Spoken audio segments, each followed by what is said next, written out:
It was July 5th, 2015, when a 911 call captured the last living moments of Andrew Loku, who was shot fatally by police only 19 seconds after he was ordered to drop the hammer he was clutching in his hands.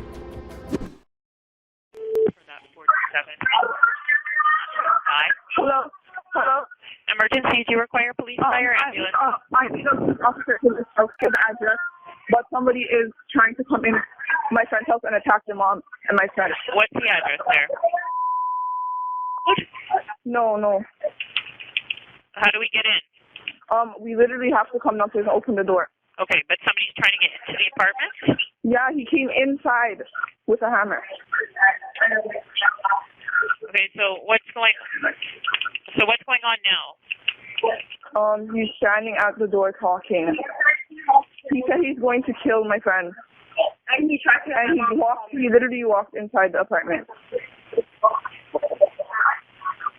Okay. So where is he now? He's in the hallway in front of the door.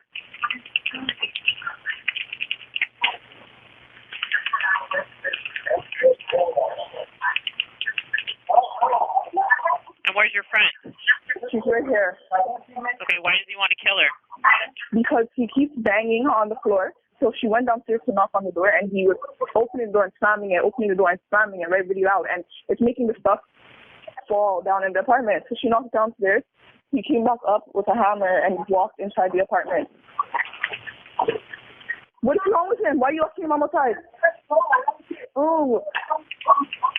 Okay, so he's from the apartment upstairs or downstairs? He's holding the door so I cannot lock the door. And he lives below us. Okay, do you know his name? No, I don't. What apartment is he in? Pretty sure because it's right below us. Okay, and she went down to tell him to stop making the noise? Pardon me? What is he saying? He's going to kill my friend. And who's that talking? My friend's mom. Right, so what's everybody saying there? What's going on? I'm not seeing now the door's closed. I'm not sure what's happening. Who's outside in the hall? The man. Just the man is out? He's yelling. Yeah, he's yelling. I'm on the phone with the police right now. So he's banging stuff in the hallway. Okay, what does he look like? Is he white, black, Asian? He's African. He's screaming in the hallway. Okay, how tall is he? Oh. How old do you think he is? Maybe in his 40s, 45. Okay, how tall is he? He's like 5'11". What was he wearing? Listen, he's breaking stuff in the hallway. And a gray jacket. Gray jacket? I'm pretty sure, yeah. And what? I'm not sure what else. He's breaking everything in the hallway with a hammer.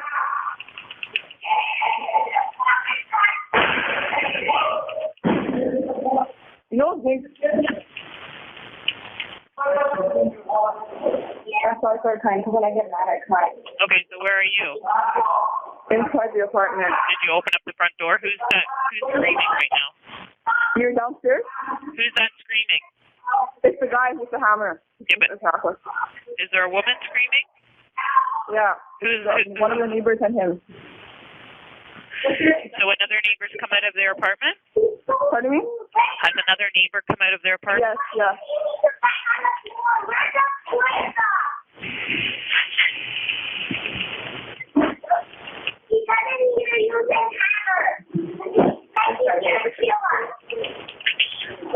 So where is he? In the hallway. He's still there? Yes. Why did they hear so much talking? Yeah, isn't that like he wants to? Okay,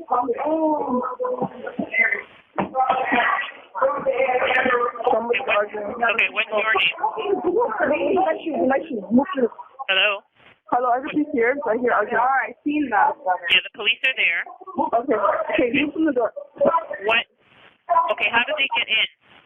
I'm not sure. Nobody opened the door for them. Oh my God! What was that? Oh my God, there was gunshots. Oh my God, are you okay? Oh my God! What was that? The gunshots from the police officers. Are you okay? Okay, can you go in your apartment, please? They killed him? Oh my, what? Don't cry.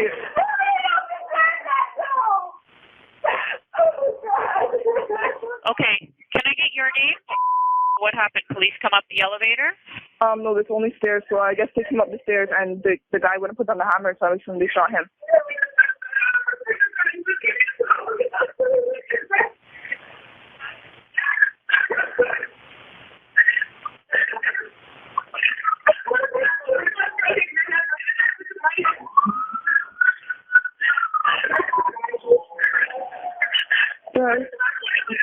Okay, so where? Ed here? Okay, so where is everybody now?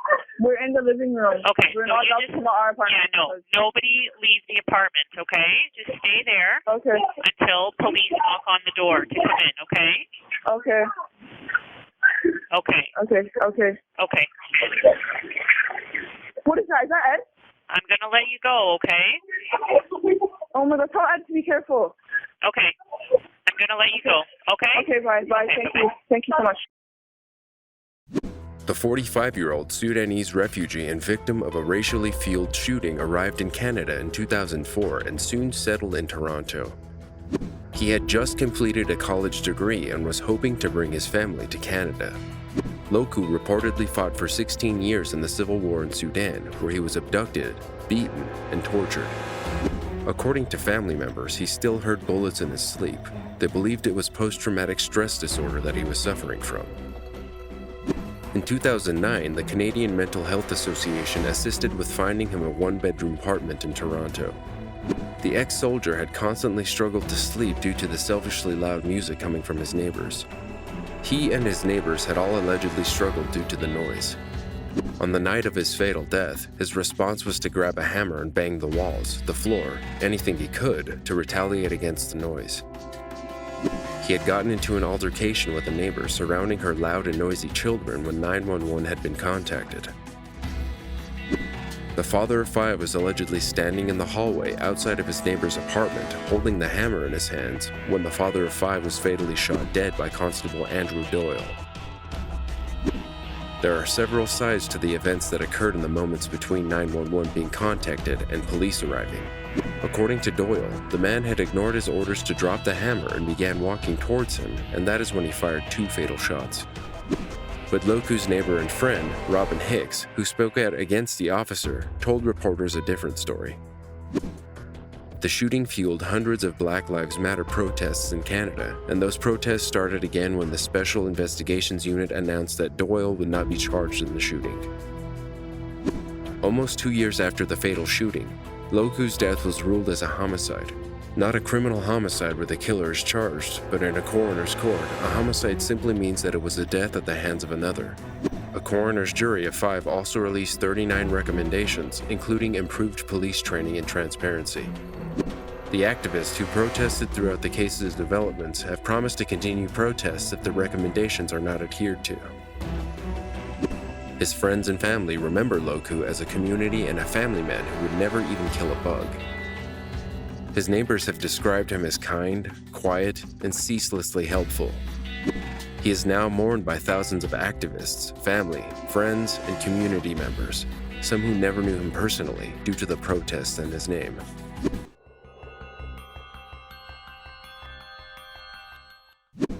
A 24-year-old father and husband was impaled by a fence pole when he lost control of his truck and crashed while driving in Montgomery County. In his harrowing call to 911 in February 2020, he begs them to save him. On the Cedar Road or the main freeway, sir? The location of 175. This is Walker County with a transfer. He's going to be 75. He's going to be right by the RV place. the RV place or the trailer place. Yeah. He's been in a major accident. Okay. Sir, stay on the line. I'm checking the ambulance. Yes. Go through my lower right side. Give me 1 second, sir. Take a deep breath. So we're connecting the ambulance. Fire ambulance. That's over the transfer. Caller, what's the location of the emergency? 75. Walker County's on the phone. He's going to be at 75 South, or 75 right by the trailer place. I'm going to need to be cut out. Okay. The jogger light. Okay, what's the phone number that you're calling from? 832-318-7472. That's what I show, sir. What's your name? Jake. Okay, Jake, tell me exactly what happened. I got a pole through my chest. Just hurry. Okay, tell me exactly what happened. I got in a car accident. But they ran out in front of me. That's Worm. Okay, we're getting help on the way. They're already on the way, okay? How many people are hurt? It's just me. How old are you? 24. Date of birth is 04 or 05. Okay, stay on the line. You're doing a great job, okay? We're going to get help on the way. Oh, I got 2 babies that count on me. Are there any chemicals or other hazards involved? No. Is anyone pinned? Yes. Okay. Was anyone thrown from the vehicle? No, it's just me by myself. Okay. Is there any... they're on their way, Jake. Jake, I'm going to help you, okay? Listen to me. I'm sending the paramedics to help you. Stay on the line. I'm going to tell you exactly what to do next. I can't do nothing. Okay. I can't move. I know. Don't move, okay? Don't move. Yes, we got multiple units around here. I need to call my wife. No, stay on the line with me. Help's on the way. I need to call my wife. No, I love her. I'll stay on the line with you, okay? If anything changes, just let me know. What kind of vehicle are you in? Jake. Hello? Montgomery County 911. What is the location of the emergency? This is Walker County. This is your caller from your major accident on Highway 75. Okay, he's on the line. Okay. Are you there? Yeah. Nick, are you there? Can you hear me? Yeah, I'm here. Send help. Okay. Okay, I'm going to add EMS. Send help. I am. They're on their way. Fire and ambulance. This is the caller for the motor vehicle accident on 75. Jake, they're on their way, okay? Has anything changed? Lots of blood coming out. Okay, don't move, okay? They're on the way. Oh, God. What color is your vehicle? Red. What car, truck, or SUV? Right here. Just got There's me somebody out. there. I can hear him. Don't move, Jake. Save me. Save me, please. I got babies. Don't move, okay? They're going to help you. It's all the way through my chest.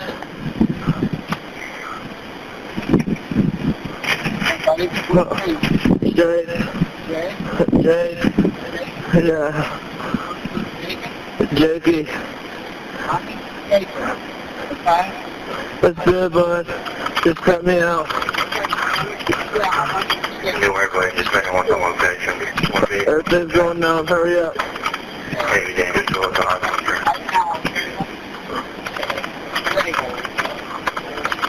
Hurry. Jack Tabor, a pipe fitter, was reportedly on his way to work just after 4 a.m. when he had been driving on Highway 75, north of Shepherd Hill.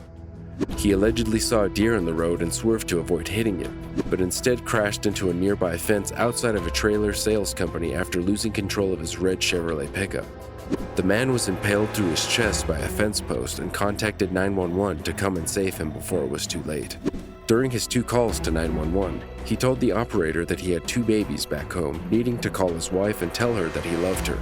He described feeling everything going numb and told the dispatcher that he would need to be cut out. Firefighters from North Montgomery County Fire and New Waverly were the first to respond to the scene, finding the pickup tangled with the fence and a 2-inch fence post through the man's chest. It took the firefighters 30 minutes to cut the pole and carefully free Tabor from his vehicle. Paramedics rushed to his aid and he was taken to Conroe Regional Hospital and underwent several surgeries to repair the damage done by the fence pole, which impaled his liver, bruised his lungs, and substantially injured his ribcage. According to doctors, he was in stable condition, but he could take weeks to recover fully. According to North Montgomery County Fire Department Battalion Chief Bill Dirks, Tabor is very lucky to be alive.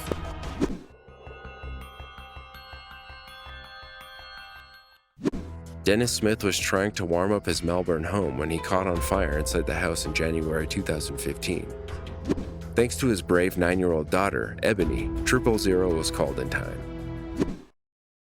My dad was trying to light a fire, and then it's actually started a fire in the house, and my dad's been badly burned. All right, the ambulance is already on the way. I want you to stay calm for me.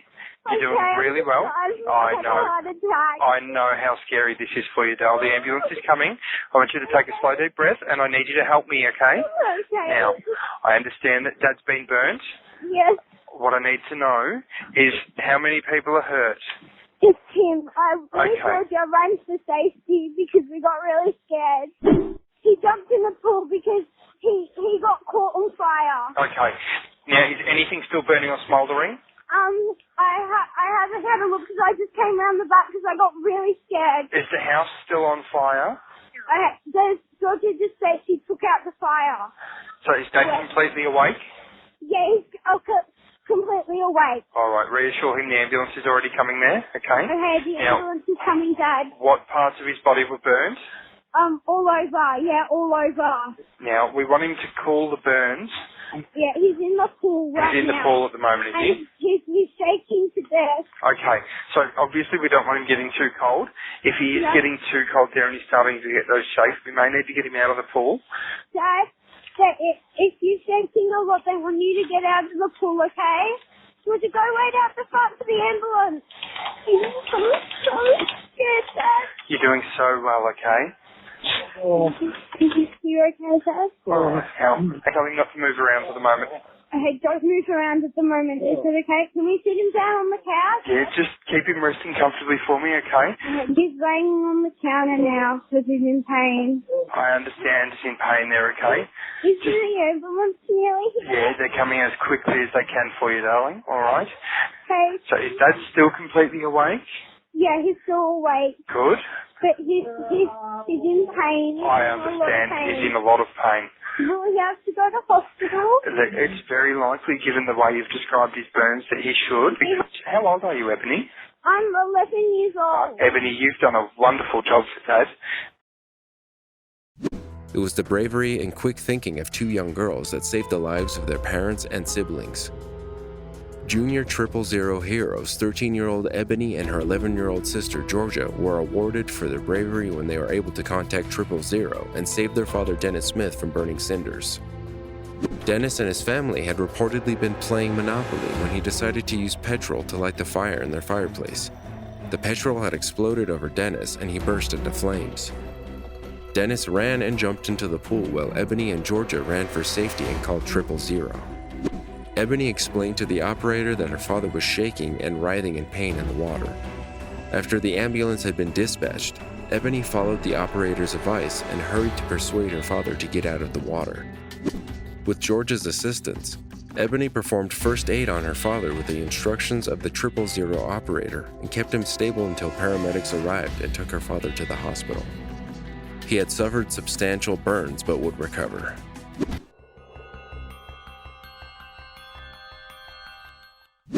This case is ongoing, so subscribe for updates and more new true 911 calls.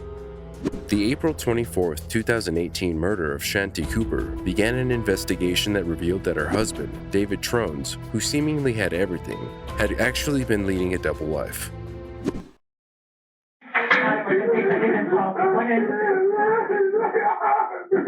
Hello? She's not breathing. I'm trying to do CPR. I can't. Okay, listen to me. Can you tell me what your address is? I don't know. 218. 218 East Copeland? Okay. And who is it? This is David Tronnes. Your name is Dan? David. Okay, your name is David? Okay, who is it that's not breathing? My wife. I'm fucking. Your wife is not breathing? Okay. Sir, I need to take a deep breath. Take a deep breath. Listen to me. I'm going to get the paramedics so we can try and get her some help, okay? Don't hang up.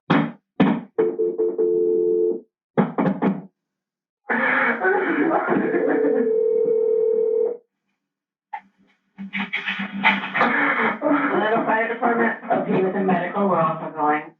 Orlando Fire Department. Okay, with the medical, we're also going. Okay, this is the Orlando Fire Department. What's the address of the emergency? 218 East Copeland Drive. 218 East Copeland Drive. What's the telephone number you're calling me from? This is 407 704. It's the house line. Tell me exactly what happened. It came over. I'm trying. Okay, what happened? I found her in the shower. And she passed away? Listen. Okay, what's your name?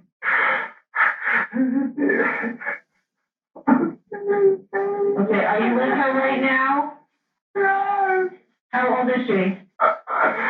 39. How old? 39. Okay, is she awake right now? No. Is she breathing? I can't wake her up.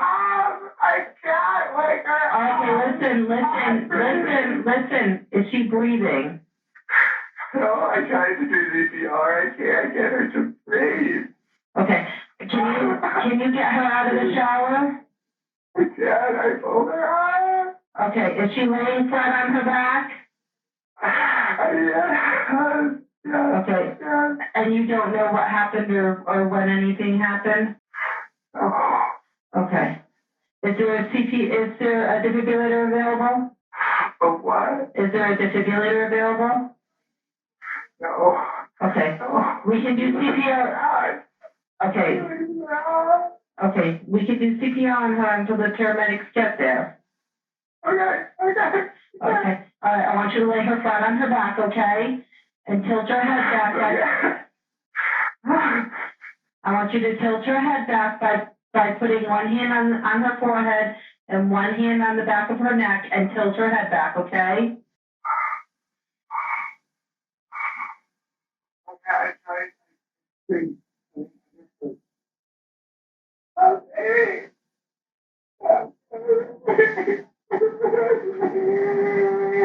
Okay, listen, I want you to take a deep breath, okay, so we can do what we can while the paramedics are responding, okay? Okay.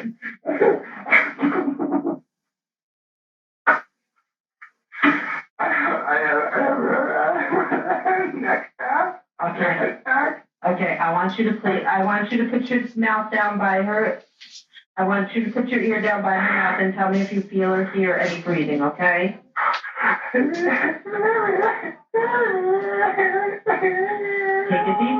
Take a deep breath. I have help responding to your emergency, okay?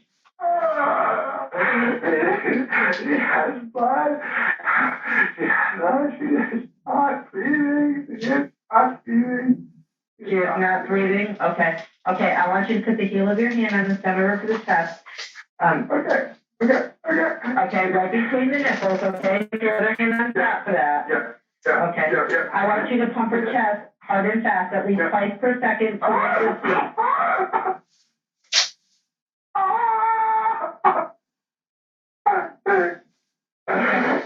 Okay, I want you to just let the chest come up all the way between pumps, and we're going to do this until help can take over, okay? I want you to count out loud. They're almost there to you. They're responding emergency to you. There's a blue dumpster. They have to come back. Oh, God. What is blue? There's a blue dumpster, big blue dumpster in the driveway. They have to turn in. And if they can get past it, they have to drive past it. If they can't get past it, they'll park out in the street. They'll just park out in the street. Yeah, but we're in the back. We're in the far back. They have to get back to the gate and come up the stairs. Oh, God.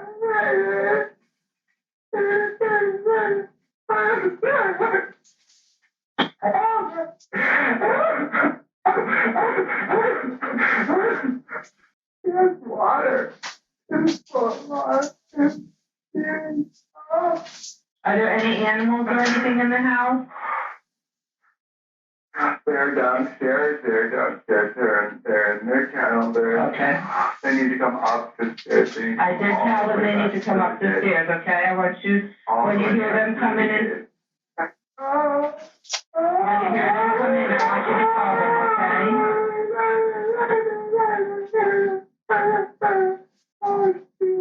Has she been sick or something? Yeah. Yeah. Oh, God, what happened to you? Baby.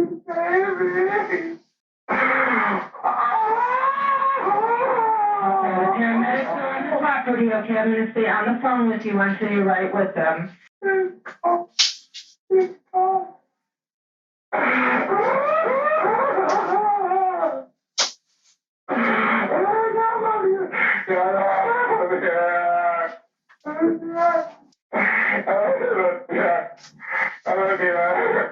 Are they there with you?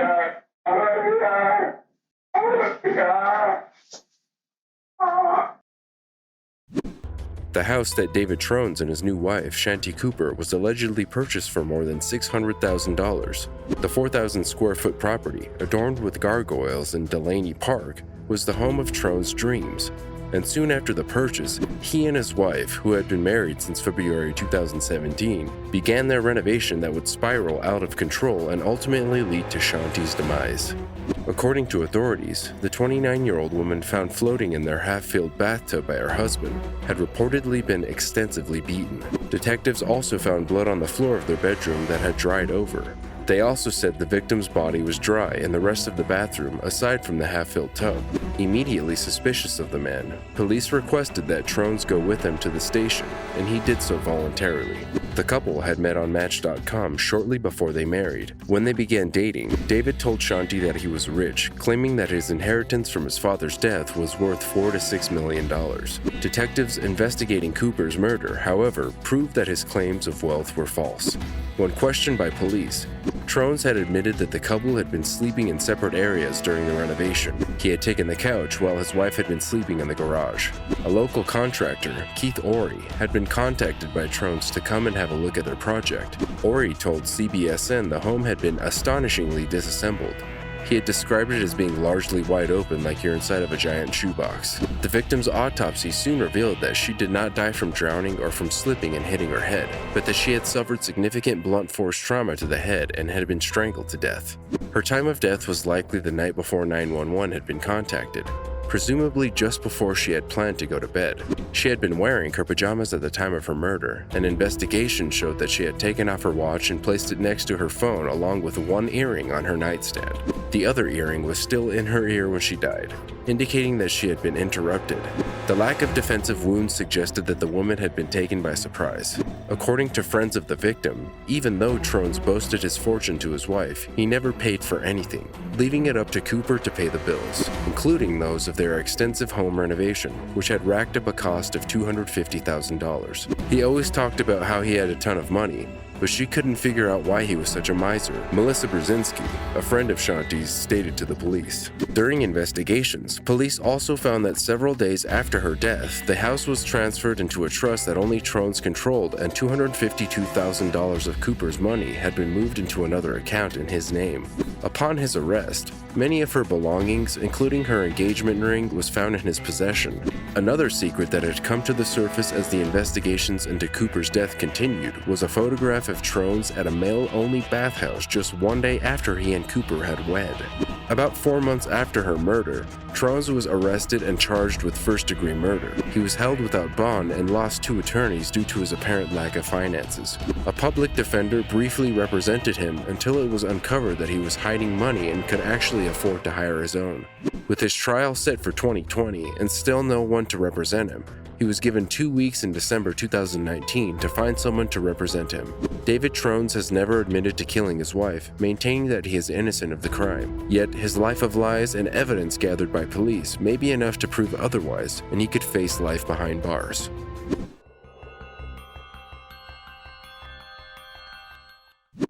In our next story, all the names are anonymous for the protection of the family involved.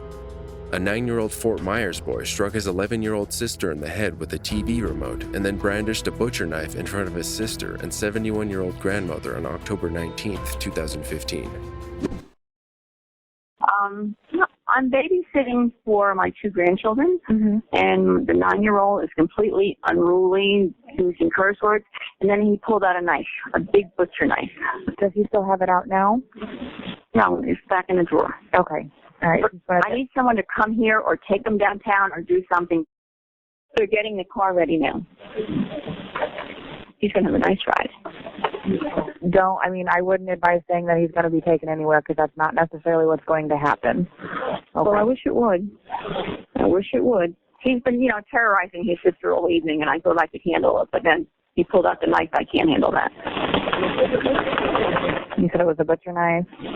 Yes, a big one. Then he threatened you with it? Yeah, he came right up to us with it.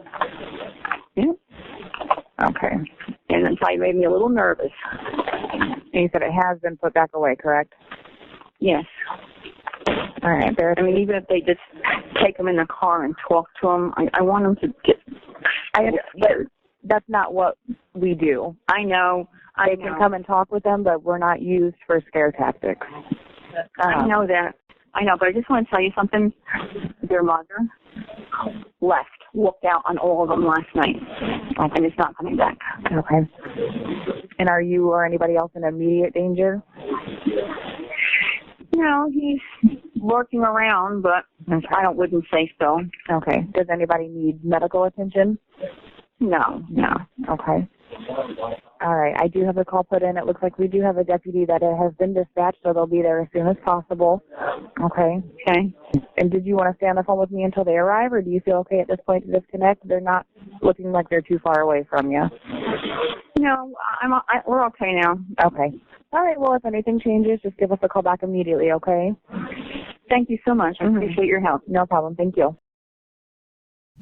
Brother and sister fights can sometimes get out of hand, but this particular argument escalated to the point that both the sister and grandmother in the Fort Myers home feared for their lives, and the 11-year-old girl called 911. The harrowing call came from the 11-year-old girl who had just been physically assaulted by her brother, who had hit her both with hands and with a TV remote.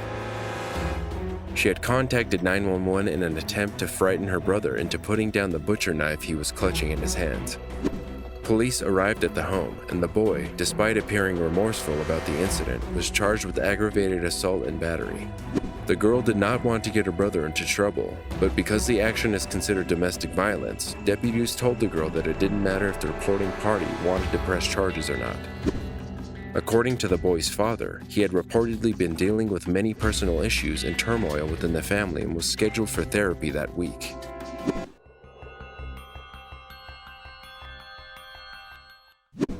Lake Wales teen Giovanni Diaz was lured into a quiet wood on March 19, 2018 by his so-called friend Dylan Alex Murray, who bludgeoned him to death with a baseball bat in a dispute over a girl. I saw him walking, and he brought me to the woods, and he took my baseball bat and tried to beat me. He tried to attack me, and then me and him got into a fight where I had the baseball bat, and I don't know if he's dead, because I hit him so many times, man. Dad! Dad, help! Dad, help! Dad, help! He was trying to kill me! I think Gio tried to kill me, and I think I killed him. I'm not playing, Dad. He texted me in the morning.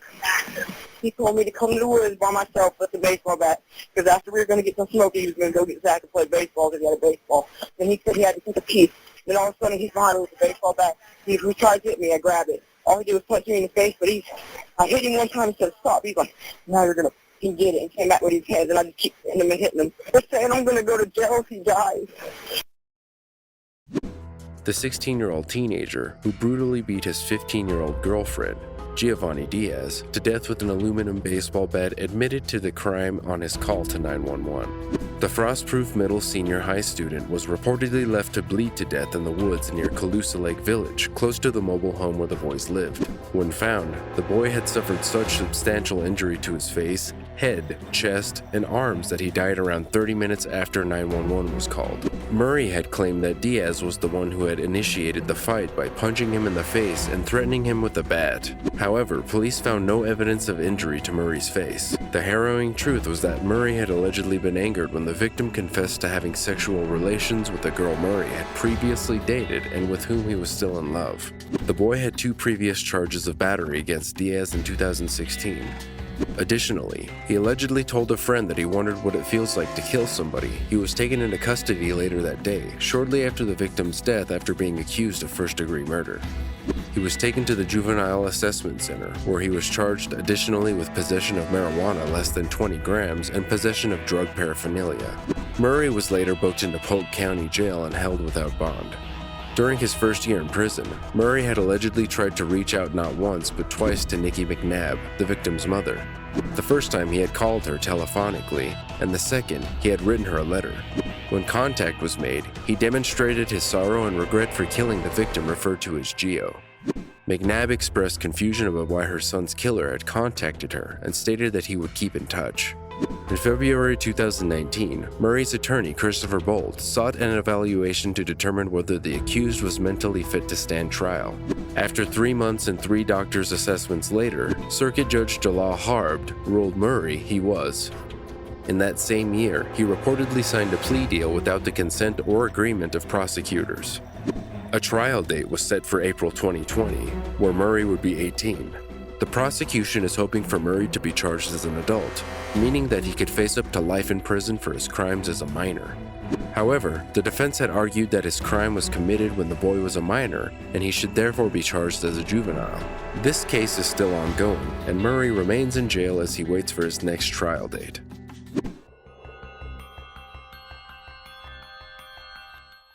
Michelle Wilkins begged 911 for help as she bled out in March 2015 after being attacked and having her baby stolen from her womb. For more disturbing true 911 calls and the real stories behind them, hit the subscribe button. If you want to be one of the first to watch, click on the bell for notifications of new uploads. Longmont 911, address of your emergency. 1620 Green, please. 1620 what? Green, please. I can't understand the street. Green, please. Green Place. Green like the color? Yeah. What's the phone number you're calling me from? Okay, tell me what happened. She cut me. Who cut you? Downstairs, I don't know. Okay, hold on. Responded to. Hang on. Hold on. Please. I'm downstairs. Okay, who cut you? This girl I responded to was trying to look at. What did she cut you with? A knife. I'm pregnant. She got me in my stomach. Okay. I'm afraid. She cut you in your stomach? I'm pregnant. Okay. What is the suspect's name? I don't remember. What's your name? Hang on, okay? I'm gonna just. She is. I'm bleeding out. I know you need to stay on the phone with me, okay? I'm getting everybody to you, okay?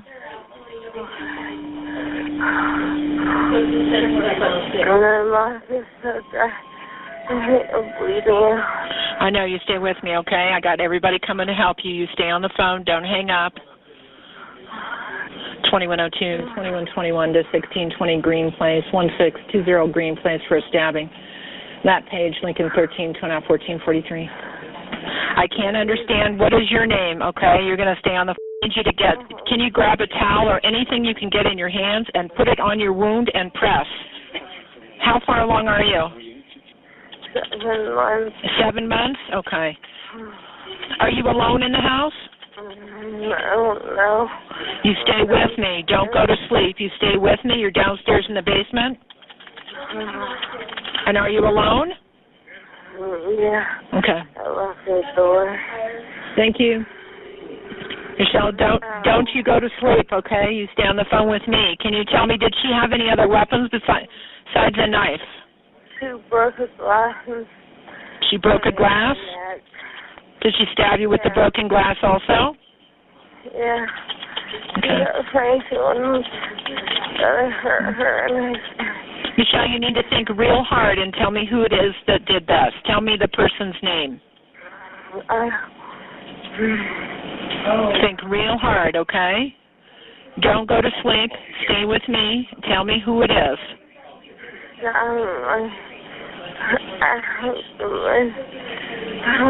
don't know.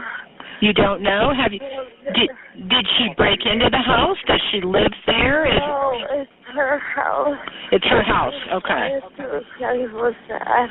So you're a renter there, and she's the owner of the house? No. I responded to her because it was sad. Okay. Everybody's headed your way, okay? Can you spell your last name for me? No. Do you have a towel on that? Yeah. How long? They're on their way, okay? I need you to take a towel and put it on your wound. How many wounds do you have? No. More than one? Oh, yeah. Okay. Help. Everybody's on their way, okay?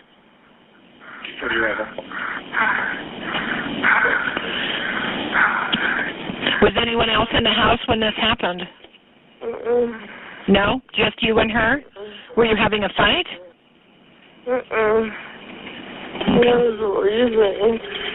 You were just trying to leave?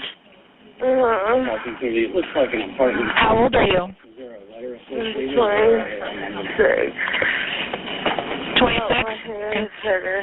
Can you tell me what apartment number are you in, Michelle? 1620. 1620? Is it A, B, C, or D? It's like the first one on the row. Please help me. They're on their way. They're 1320 Green Place, like the color. Okay. You stay on the phone with me, okay? Don't go to sleep. We got everybody in the way. They're trying to find you now. I heard the doorbell ring. Is that them? Okay. Are they ringing the doorbell? She cannot get to it.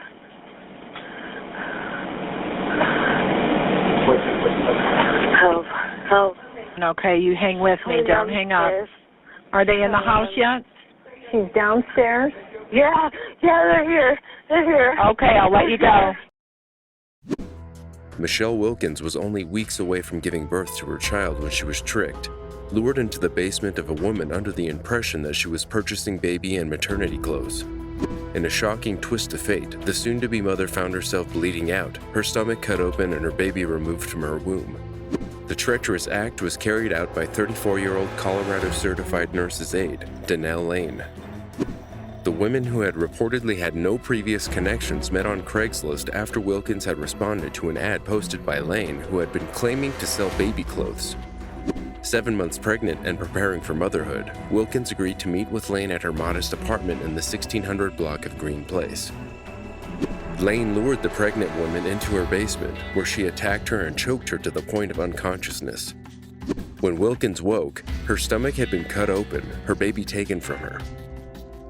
Lane left Wilkins bleeding out in her home, and then she took the infant that was approximately in the womb for 34 weeks to the hospital, claiming that it was her child. The baby girl that Wilkins had reportedly planned to name Aurora did not survive the attack. Wilkins was able to call the police and was rushed to the hospital with critical injuries. Once she had been stabilized, she began asking after her baby. Danelle Lane was arrested at the hospital that evening after claiming that the woman she had attacked had suffered from a miscarriage. When police found no evidence of this, Lane finally confessed to cutting the victim's stomach open with 2 kitchen knives and extracting the infant from her womb. She was held in jail on a $2 million bond on charges of first-degree murder, first-degree assault, and child abuse knowingly and recklessly resulting in death. She was deemed as unsafe to release, and when court proceedings began, she was held in a room separate to the courtroom, with the door only slightly ajar for her to hear the proceedings. Lane did not speak at all during the hearing and was seen leaving in shackles, head hanging low, wearing her prison attire. In February the following year, the woman photographed smiling in her mugshot was sentenced to 100 years to life and more in prison for the abduction and consequent murder of the unborn child. The jury of Boulder, Colorado found her guilty and was convicted for attempted first-degree murder, 2 counts of first-degree assault, 2 counts of second-degree assault, and unlawful termination of a pregnancy. The mother in mourning addressed Lane in the courtroom on the day of her sentencing, saying these words: "I chose to use my time to address you directly, Danelle, because up to this very moment you refuse to acknowledge us, the victims of your violent actions. I am a compassionate person. This is the foundation of the beliefs from which all others grow. It is clear that you need healing and my sincere belief that you get it." Wilkins later thanked the public for the outpouring of support she received after the tragedy.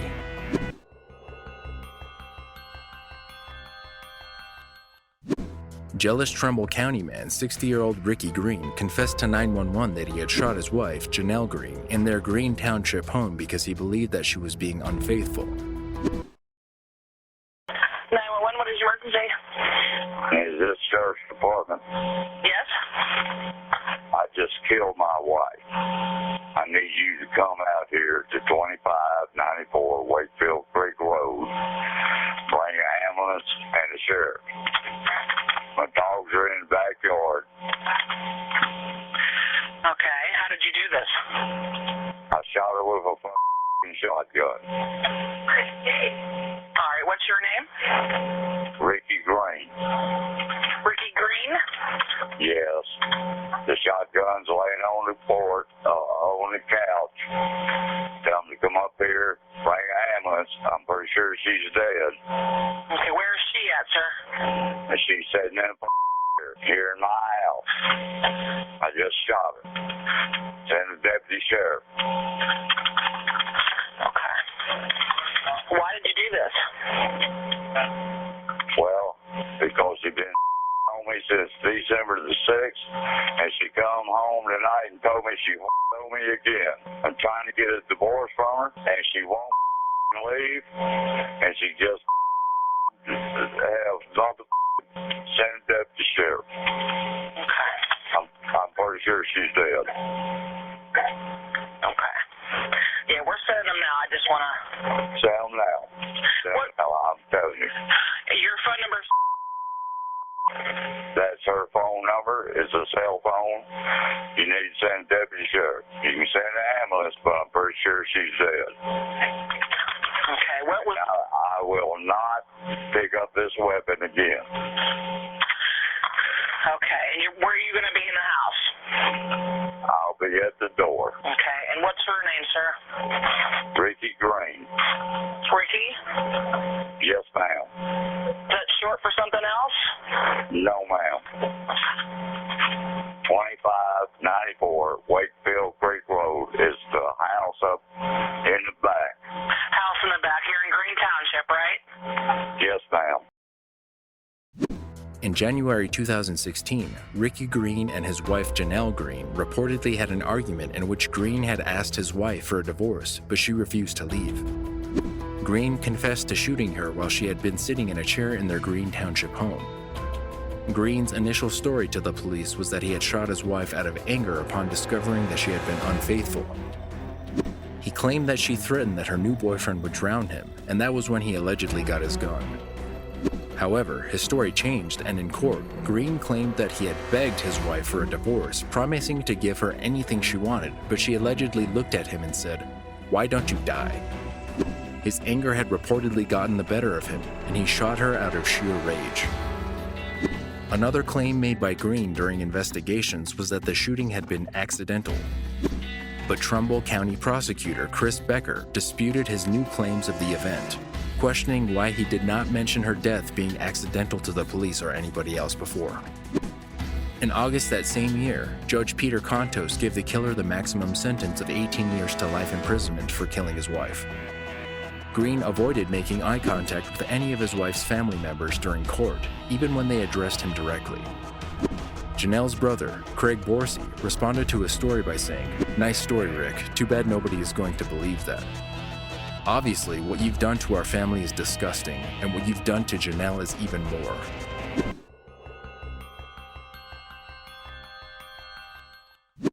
Olga Cassian was concerned that she hadn't heard from her daughter, Lana, and in May 2016, her mother's intuition told her that something's wrong. She repeatedly called 911, and police found Lana gruesomely murdered in a house full of horrors. What's the mother's name on the line? Olga Kasyan. My name is Olga Kasyan. I want to get my daughter out of that apartment safely. I want to open the doors to break into that apartment and get my daughter out. It's been 3 weeks since she had a C-section, and she needs doctor's attention. Okay, this is what I'll do. Tell her I will send deputies to do a welfare check to see if she is there. If she's there, we'll talk to her and ask her several questions and tell her that her mother's concerned, and because she hasn't heard from her in several days. Yes, Mom. He won't open the door. They already tried to do that, and they tried to knock, but he doesn't open. He won't open the door. Okay, we'll do another welfare check, and we will call her to let her know the outcome, and then we'll go from there as far as possibly doing a missing persons report. Yes, Mom. When are you going to go there? Because your life is in danger. We're going as soon as we hang up. The 30-year-old Ukrainian model had practiced as a tax lawyer before her modeling career took off. She moved to Hollywood to further her modeling career, and that's where she met her fiancé, graphic novelist, and father to her child, Blake Liebel.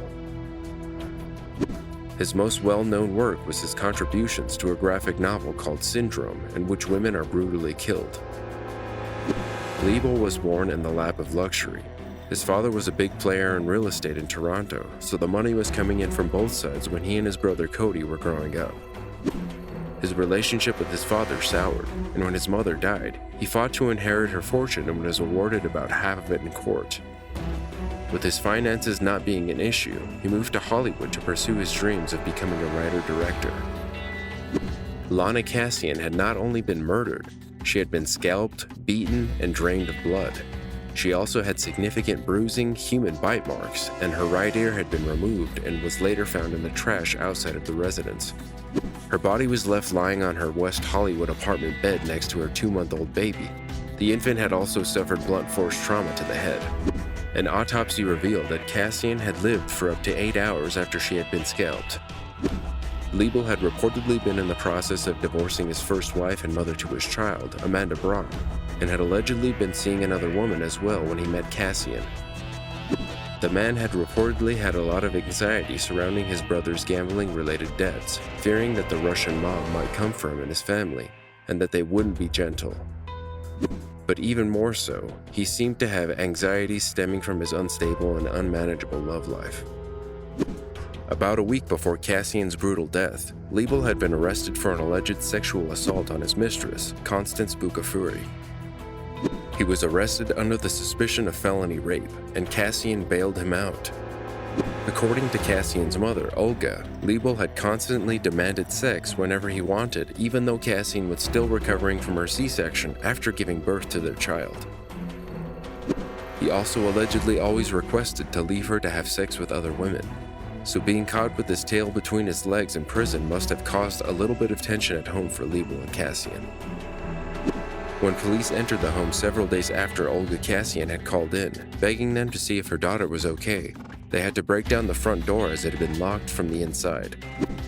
They saw traces of blood and struggle, and the hallway leading to the bedroom had been barricaded. The bedroom door was also locked, and inside was Liebel, who was telling police to leave and that Lana wasn't home.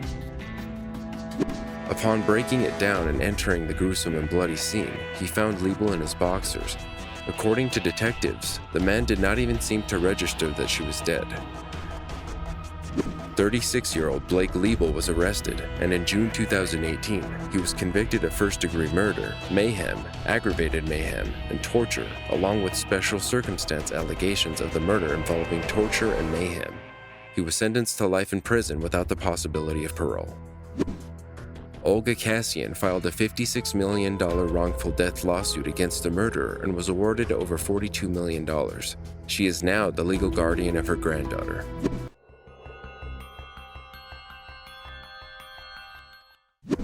Keep up to date with the latest and greatest true crime stories right here.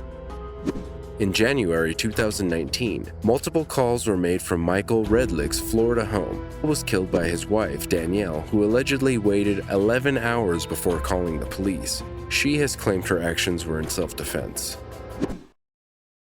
911, do you need police, fire, medical? Yes. We need a car here at 1231 Temple Drive, Winter Park, Florida. There's a woman that's a danger to herself and to others right now. A gentleman that's a danger to Pardon me? Pardon me? The address. 1231 Temple Drive, Winter Park, Florida. Okay, stay on the line. I'm going to have to transfer us over to Winter Park. Let me talk first when they answer, okay? You better go in your room.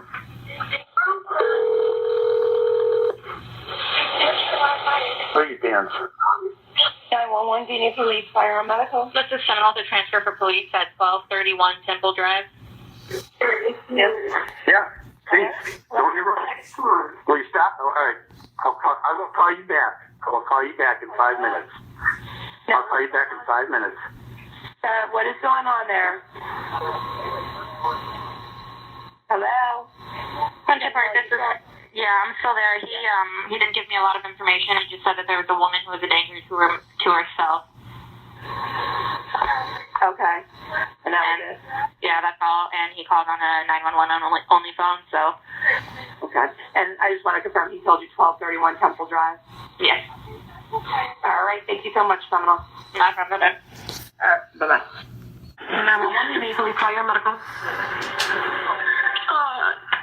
I don't know. I think my husband's deceased. There's been a tragedy at my home.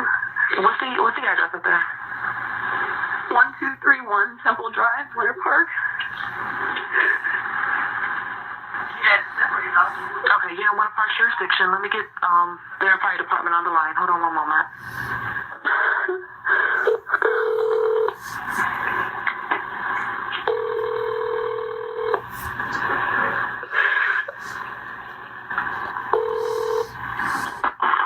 Why do you need police, fire, or medical? This is somehow with a medical transfer for 1231 Temple Drive in Winter Park.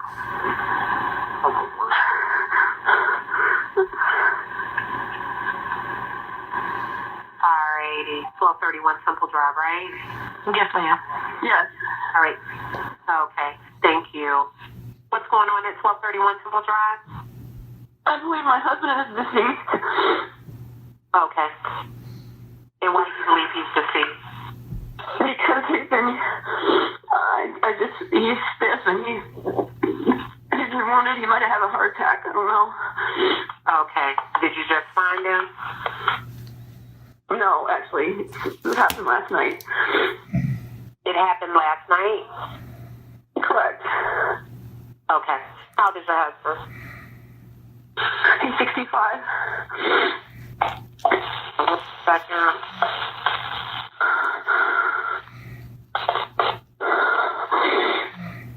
So did you find him this morning? Because I know you said that you believed it happened last night. Did you see him last night? Was he okay, or was... He was not okay last night. We had altercation, and he stabbed himself, and I ran into the bathroom, and then when I came out, I tried to help him, and I saw he was lying in blood. And then I tried to help him, and I couldn't. Correct, yes.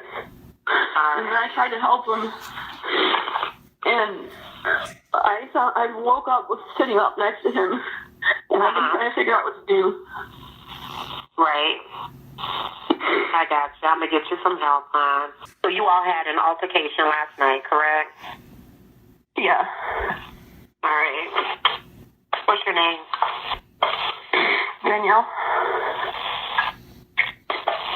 Are there any weapons on scene now?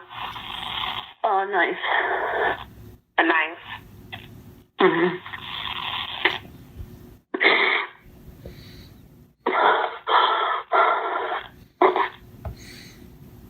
And you said he was 64, right? 65. I'm sorry? 65. 65.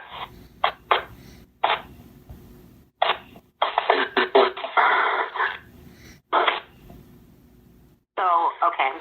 Go ahead and give me your first name again, because I don't want to call your name. Danielle.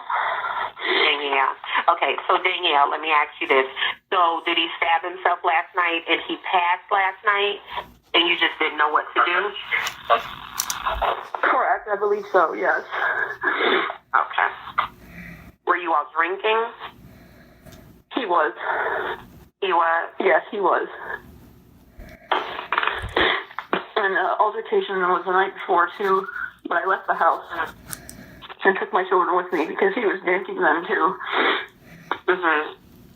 Were your kids there last night during this altercation? No, they were not. They were not here, and they're not here now. I know you first said that you thought he had a heart attack. So do you think it was a heart attack, or do you think it was due to the stabbing that he passed away? Probably the stabbing triggered it, I guess. I don't know. It's a shoulder wound. You say it's a shoulder wound? Right. I'm just getting all this information. Okay. How old are you, huh? I'm 45.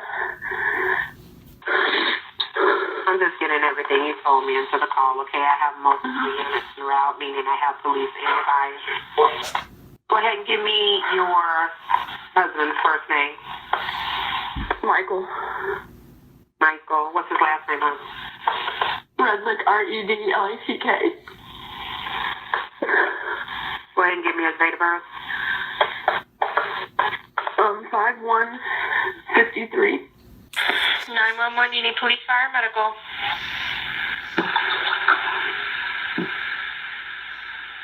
Hello, 911.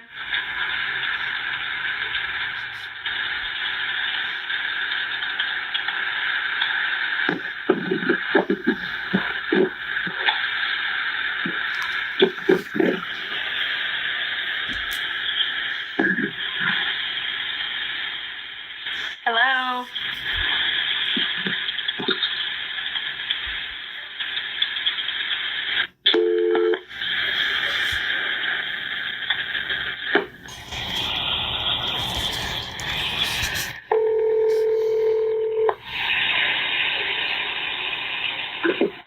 Hello, this is Danielle. Hello, this is a 911 operator on a recorded line. Your phone dialed into 911. Do you have an emergency? Oh, I've already spoke to them. Thank you. Okay, no problem. Winter Park 911, you need police, fire, and medical. This is similar with a medical transfer for 1231 Temple Drive. But Danielle's accounts of what happened did not seem to add up to detectives, who observed bloody towels, a bloody mop, bloody footprints, and the strong smell of bleach in the house. Detectives found a large, bloodied serrated knife on the floor and 3 bloody knives in the sink with blood on them. They also determined that the wounds to his torso were not self-inflicted, but a homicide. 65-year-old Michael Redlick was a former and beloved NBA executive for the Memphis Grizzlies, and at the time of his death, he was a professor at the University of Central Florida. Michael and his allegedly estranged wife, Danielle, had purportedly had issues in their marriage surrounding infidelity. When police were first informed about what led to his death 11 hours after it happened, Danielle had claimed that he had suffered from a heart attack after stabbing himself with a knife during their argument. But later, Danielle had contended that their fight began when she had been in the kitchen eating a hamburger. She alleged that the man had taken a bite from the burger and spat a piece of it in her face, then pushed her to the ground. In a chilling interview with friends of the victim, he had once described his soon-to-be ex-wife as crazy, joking that as long as he hides the steak knives, he would be fine. The couple, who were both found with visible defensive wounds on the day of the altercation that led to Michael's demise, had reportedly been going through a divorce since the previous November, where Danielle had filed for divorce suspecting Michael of cheating. She had described their 17-year-long marriage as irretrievably broken. She had listed herself as an unemployed photographer and had asked for alimony as she could not afford to support herself financially. She had also requested shared custody to their 15-year-old daughter and 11-year-old son. The case for the divorce was eventually dismissed due to a lack of action from Danielle, who had initiated court proceedings. As investigations into Michael's murder continued, detectives uncovered shocking details of the couple's broken relationship, including the unbelievable yet true past that revealed that Danielle was once Michael's stepdaughter. According to a friend of the couple, Danielle's mother had married Michael due to suffering from a terminal illness, requiring medical treatment that he could financially provide for. When she passed, Danielle and Michael began dating and shortly after got married. Police also found an entry in Danielle's journal stating that she believed he was seeing another woman. This sparked the belief that she may have killed her estranged husband in a fit of jealous rage. In Danielle's second description of the incident, she claimed that after pushing her to the ground, she had responded by taking a knife out of a drawer in an attempt to protect herself. She claimed that Michael had grabbed the knife out of her hand and had stabbed himself. She had reportedly run to hide in the bathroom, and when she came out, she found a bloody trail leading to his body in the living room of his home in one of the wealthiest neighborhoods in Orlando, Winter Park. She reported that the reason she had waited over 11 hours to contact 911 was that the woman had collapsed after attempting CPR on him, and upon waking, slit her wrists and reached 911 when she couldn't stop the bleeding. She was taken to hospital, where she admitted to authorities that the argument had stemmed from Danielle's communications with another man. In further investigations of the events that fateful day, police noted that they had found deleted messages exchanged between the couple and a dating app on Danielle's phone. According to authorities, she had reviewed messages on the app 2 hours before calling 911. The 45-year-old was arrested by police in February 2019 for second-degree murder and tampering with evidence. She was held at Orange County Jail without bond. She was offered a plea deal in February 2020, where she would serve just over 10 years in prison for manslaughter, but she rejected the deal. Danielle's claim of self-defense will go to trial. There has not yet been a date set for the next court hearing.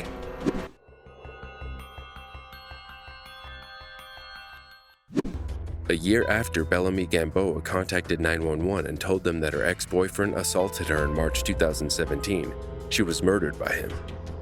Investigations began when she went missing on July 2nd, 2018. Hello, this is Ann with Virginia Beach 911. Where's the emergency? I'll be okay. I'll be all right. Well, we're gonna get you some help. What happened? Where are you? Okay. I don't need any help. You said you were at 624 Spirit Court, right? Yeah. Okay, what happened? We just got into a fight. That's all, but it's all right. I'm fine. They got into I don't you have and your broken bones. Okay, who got into a fight? Who fought with you? He's leaving with my twins. He's leaving with our kids, so it's all Okay, right. he beat you? No, well. He fought with you? No, he didn't touch my face. But he did hit you. Are you injured? No, I'm okay. Okay. I'm all right. But he did hit you? I mean, I fell, but I'll be okay, ma'am. Okay. It was our first fight, so I'm. And you said he took your child? We have twins together. So he took 2 children? He's not going anywhere with them. He'll Okay. wait here, and I'll explain if they have to show up. Okay, yeah, they're gonna come and speak with you and make sure you're okay. Where did he All right, go? I'm fine. Stay on the phone with me, okay? Okay, ma'am. Is he sitting in the house with you? Yes. Okay. Okay, can you tell me your address for verification purposes, okay? Is there a specific apartment number? No. Okay, so can you just repeat the address for me, please? Can you just tell me the address where you're at? One more time, just for verification. No, because it'll just get worse. You don't want to tell me it again? No. I don't want him to take the twins anywhere. And then you're going to be looking for him, and then it's just going to get worse. And I already have 2 other kids, and I just had them ago. I don't even want to go through this. There was one question that I asked him, and then he got upset, and then we just got into a big fight. And he's pretty big, so I don't know. Okay, what's he look like? Is he white, black, Hispanic, Asian? He's black and big. Okay, what's he wearing? What's his shirt color? You can't take them. They already heard. You can't take them. Where are you going to take them? You can't take them. They're going to make you bring them back. You can't do that. You're not supposed to put your hands on anybody. What's your name? You said your name? Yeah. Okay. They're here, ma'am. They're here? Okay, I'm going to let you go ahead and speak with police, okay? Thank you. All right, does he have any weapons? Bellamy Gamboa, age 39, lived in Virginia Beach, but still made it a priority to maintain a tight bond with her family who lived in Orange County. The mother of 4 would constantly text and communicate with her younger sister to make sure that everything back home in California was okay. But one fateful day, she disappeared. According to Charisse Gamboa, Bellamy's younger sister, 41-year-old Lamont Johnson and Bellamy were no longer in a romantic relationship, but co-parented their twins together under the same roof for the sake of the children. After receiving a worrying call on the evening of July 2, 2018 from their father, Charisse contacted Johnson to find out if he knew where her beloved sister was. Johnson claimed that he had seen her at around 10 p.m. the previous night, but the treacherous truth detectives would soon discover was that he had murdered the mother of his twin children in cold blood after the two had gotten into a heated argument. When speaking to Charisse, Johnson claimed that Bellamy had gone upstairs to bed and he had remained downstairs with the twins. When he woke, she had allegedly already left in her car. The Gamboa family reported her missing later that night. The following day, Bellamy's 2015 gold Ford Focus was found parked next to a dumpster about 4 miles from where she was last seen. Friends of Bellamy labeled the location of the vehicle as strange, telling authorities that she would have no reason to be in the area where her vehicle was found. Police, the Gamboa family, and over 3,000 volunteers spent countless hours for 28 days searching and handing out flyers in an attempt to find Bellamy. According to Charisse and detectives searching for Bellamy, Johnson did not participate in any of the searches for the mother of his twins. He had reportedly claimed that he didn't know where to look. At the end of July, Johnson, who was contradictorily described as a kind-hearted and humble man by his younger brother, confessed to authorities that he was behind her disappearance. The killer admitted to murdering Bellamy after an alleged argument. He admitted that on July 1st, the night before she was reported missing, he had pushed her down the stairs and then choked her to death. He stated that he had then placed her body in trash bags and placed it in a Chesapeake dumpster. Her body was not recovered. The mother of his children, and now the victim of his crime, had reportedly pressed 2 charges of assault against the killer in 2017, but both had been dropped. Gamboa allegedly feared that he would react to the charges by hurting their children. According to her sister, who had sent a statement to news reporters, Gamboa stayed for the twin. Lamont Johnson was arrested and charged with second-degree murder in 2018. During a motion hearing in July 2021, Johnson's attorneys attempted to have his confession thrown out of court, stating that the man snapped because police gave him only 15 breaks to smoke, eat, drink, and go to the bathroom throughout the interrogation process. Detectives argued that they never raised their voices, lied, or revealed guns during the interrogation. His trial is scheduled to begin in January 2022 after delays due to the global pandemic. Don't forget to like this video if you found it interesting, and subscribe to join us in the next episode of True 911.